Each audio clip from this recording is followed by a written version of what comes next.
Good evening, everybody. My administration has been closely monitoring the situation in Egypt, and I know that we will be learning more tomorrow when day breaks. As the situation continues to unfold, our first concern is preventing injury or loss of life. So I want to be very clear in calling upon the Egyptian authorities to refrain from any violence against peaceful protesters. The people of Egypt have rights that are universal. That includes the right to peaceful assembly and association, the right to free speech, and the ability to determine their own destiny. These are human rights, and the United States will stand up for them everywhere. I also call upon the Egyptian government to reverse the actions that they've taken to interfere with access to the internet, to cell phone service, and to social networks that do so much to connect people in the 21st century. At the same time, those protesting in the streets have a responsibility to express themselves peacefully.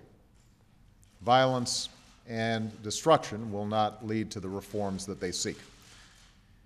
Now, going forward, this moment of volatility has to be turned into a moment of promise.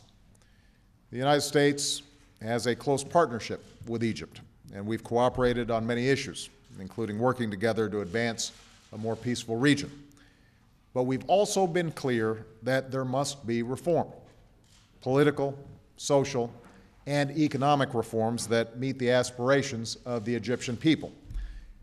In the absence of these reforms, grievances have built up over time. When President Mubarak addressed the Egyptian people tonight, he pledged a better democracy and greater economic opportunity. I just spoke to him after his speech, and I told him he has a responsibility to give meaning to those words, to take concrete steps and actions that deliver on that promise.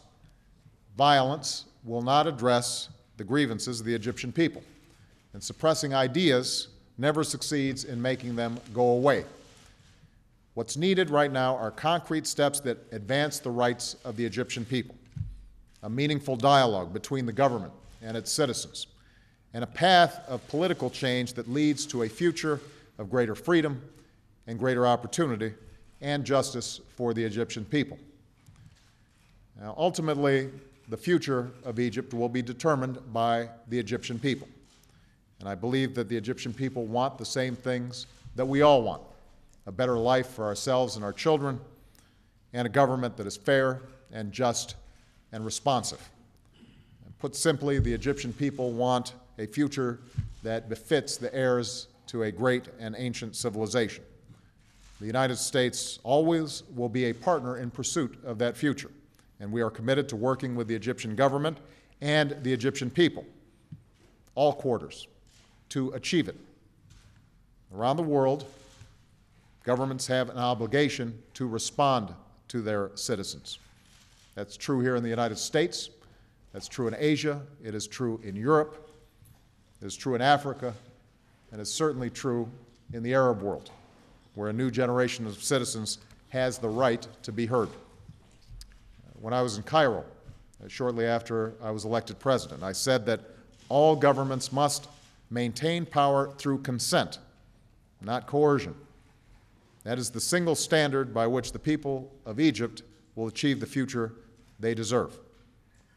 Surely there will be difficult days to come, but the United States will continue to stand up for the rights of the Egyptian people and work with their government in pursuit of a future that is more just, more free, and more hopeful. Thank you very much.